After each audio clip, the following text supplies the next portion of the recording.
Bodhi is like just about asleep, so I felt like it was a good time for me to do a TED Talks. I'm sorry, I have been so MIA. I used to do TED Talks so regularly, and now I've been doing it once every 6 weeks, and that's just my truth right now. I'm a mama, and I've been so present with my son, and you know, it's just me and him. And Mark has been working so much trying to get our film done, but he's been so focused on that you know, he's been out of the house, so it's just been me and Bo, so I haven't really had much time to do this, but now I do. Okay, so I have some things to talk about today. I recently sent a tweet out asking you guys if you could ask me a few questions, like what do you want to know? Tell me some of the things you'd like me to discuss. And a bunch of you wrote to me, which is so cool. And I wrote it on on some form of envelope here, some of the questions. Okay, the first one is about relationships. And it says, like, how can you have a healthy relationship? What ways do you practice being in a loving, committed, and supported relationship? I do practice this because I feel incredibly blessed that I'm in such a healthy, wonderful relationship, and I haven't always been in relationships like that. But I think with Mark, we're really committed to being candid and open and really communicative with each other. And I think at the end of the day, that is the key to having a successful and beautiful and long-term relationship, is feeling free to open up your heart and your soul and letting that other person fully see you for who you are, flaws and all the darkness, the beauty, the things you're ashamed of, the things you're proud of. That to me is what true intimacy is. I feel very lucky that I found a partner who believes in those same values. It's a daily struggle though to remain present and open and willing to share your emotions with another person who you spend so much time with. And it's very easy to have a fleeting thought, and that thought alone upsets you. How are you doing? You okay? And that thought alone upsets you enough to trigger anxiety and stress, and then all of a sudden you're in a bad mood, and then your day gets wasted because you've spent the entire day, was that a little snort? He just did a little snort. And then you spent the entire day sitting in a fear voice or sitting in a dark place, and you get to the end of the day and you're exhausted, and rightly so, because it is really tiring sitting in low feelings. And we create a lot of these by our thoughts and the emotions that we choose to hold on to. And for me, I've been really trying to practice in my relationship and just in my life in general. If the fear voice comes in, observing it, not judging it, leaning into it, and then letting it pass through and move through me. And it's been really cool to see like how long it takes for that process to happen. And it's like a dance in a relationship. I mean, you have to be responsible for yourself. So if you can really be on top of ensuring that your own emotions and feelings aren't being projected in a negative way to the other person, then that's what you have to be responsible for. And then in terms of the dance, it's like push and pull, and it's you know, you give a little bit and that person gives a little bit, and you constantly are in communication and you state your needs. And I think that's something that people really don't do long term. I think it's very easy at the beginning of a relationship, like, oh gosh, you know, you show your best version of yourself, and you're like, oh, what do you need? Let me help you. Let me be of service. And then you become complacent as, you know, the years roll by, and that's something to try and stay really present to, and just be open and listen to your partner without always trying to have solutions for them.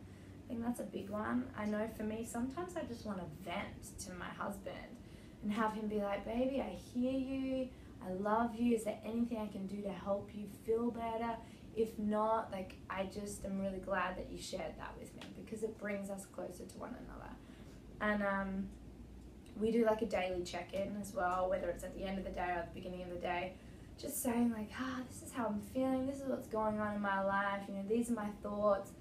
You share the ones that you think are rational, the ones that you think are irrational, and you really kind of talk it out with each other. And some of them might be about your partner and some of them might not. No, it's just nice to have that ear, and then you're not creating space between you. The distance when one goes to a dark place can be really detrimental, because as humans, it's our innate way to take things personally. So sometimes if your husband wakes up, or your wife or your girlfriend or boyfriend wakes up on the wrong side of the bed, it's very easy to take that personally.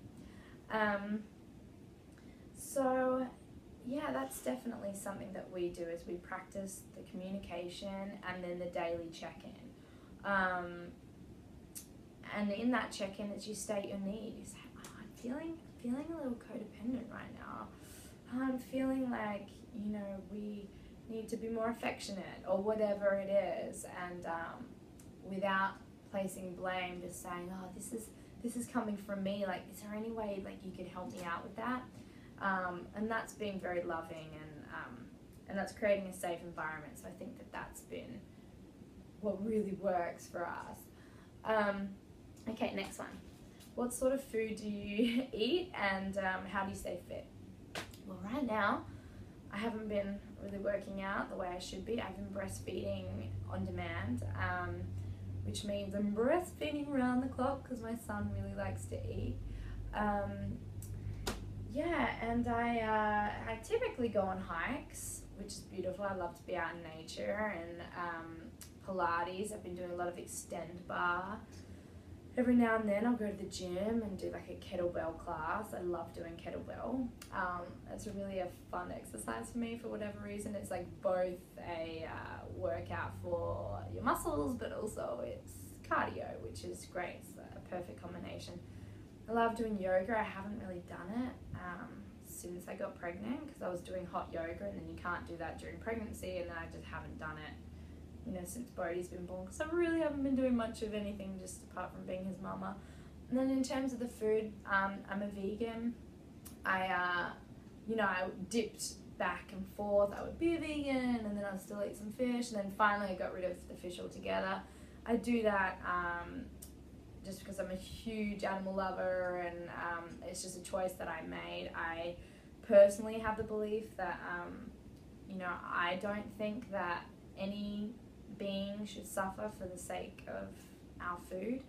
I get plenty of nutrients, and I have the most tasty, incredible food from plant-based food, which is great. And that's kind of what my diet is I just have whole foods. I shop on the outsides of the shopping centre. When you go into a grocery store, it's like the green areas and all the vegetables, and and then like the olive bar, and that I'm definitely going to be over at that olive bar. And I love sun-dried tomatoes and so much avocado. I eat tons of avocado. It's so rich in healthy fats, and I have a diet of high raw foods, which I love. And the great thing about raw foods is the food hasn't been damaged in any way by heating. So the digestive enzymes are really rich, and they feel great in your body, and it's tasty. There is such a great raw food. I love tons of fruit, but then that's not to say that I don't eat like junky stuff every now and then. Like through my pregnancy, I was actually eating a ton of junky stuff. I mean, it was vegan, but still, like, not all vegan is healthy. I'll have like deep fried, buffalo vegan wings, and there's this great vegan pizza that I eat from this restaurant out here in LA called Cruises. It's so good. That's probably not the healthiest for me, but life's too short. Like, I don't want to be so regimented and so strict about the food that I have that I don't get to enjoy indulging and having treats. I'm just not that person. Like, I love to have treats. I love to have especially vegan desserts. Amazing. Okay, and then what type of parent am I? That's a difficult one to answer, because I don't like to label, and I feel like society is so quick to label things. Like, she's a this parent or that. She does attachment parenting, so she's an attachment parent. Or she's, she does this sort of parenting, and, she's very type A, or she's this or that. I just hate the labels. I don't think any human being in this society, in our world in general, can ever be described in just a few words. I think there's no way to articulate the soul and the being of somebody else. You just can't. And I don't like to label myself as a parent, but I will say I'm a super intuitive parent, and I think we all are, but I follow my son's lead. It's baby led, and I really enjoy doing that. If he has a need, he communicates to me with his little cries, and I can see, like, oh, you're hungry, you can eat whenever you want, no restriction, you can have your food at any time. And do I restrict myself? No, I'm not on a set schedule of when I eat, or set schedule of when I have to sleep and specific times. I'm not like, every day is different, and I feel like for him every day is different. So, we cloth diaper, we co-sleep, I had a natural birth, but it doesn't mean that I am classified as any particular parent. It's just what my needs are, what his needs are, and his needs come first right now. They do, and I love doing that. And I don't feel like it's I don't feel less than because of that. I feel like my life is incredibly beautiful and so much richer now that he's here, and I love meeting his needs.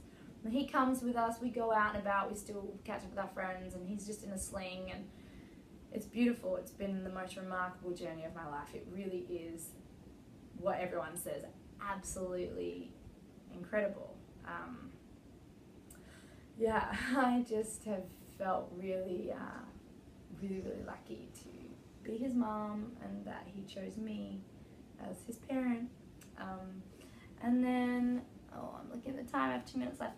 Okay, what do I do when I get low? Okay, this is a really good one. I try not to get low that much. We all try not to get low, but it happens. It's just a part of life, and there are peaks and valleys, and I lean into the pain. That's what I do. The fear voice comes, I listen to it, I lean into it. I get into that feeling, that icky, gross, yucky feeling. It's like I just kind of sit in it. It's all syrupy, and it's a scary feeling sometimes, super vulnerable. But I love to be in that feeling, because that's when I discover myself, and I always look at that stuff as such a gift. And I know I've talked about that before, but it really is. I learn the most about myself during those moments. So I'm not afraid of feeling dark, because what great lessons there are in that, just to like really observe and figure out like where those feelings come from, like where they stemmed from. Oh my God, I remember feeling like this when I was a 7-year-old girl. Or you know what, when I had my heart broken that time, this feeling came up. And then you can really learn to let that go, to observe and let it move through you. And it feels really good when you're able to do that. So that's kind of what I do, is I go to like my own spot, like a quiet spot. I call this the Zen Den. We like sit in here, and we've got lots of beautiful books and crystals, and we've got various things in here. And I like to kind of sit in here, and I'll have a big cry, and I'll write it out, and it's like a big purge, and then it feels so much better. And then, okay, they're the questions for now. Thank you so much for asking me those questions. I feel like this was really fun, because you guys specifically asked me things, and I got to answer them, and I really enjoyed doing that. So if you want to ask me some more questions, I read all the comments, so if you want to just write down in the comments section what you're looking for. maybe on the next TES Talks I can do it. And it's literally about to be dark out, and I put my son to sleep. Yeah.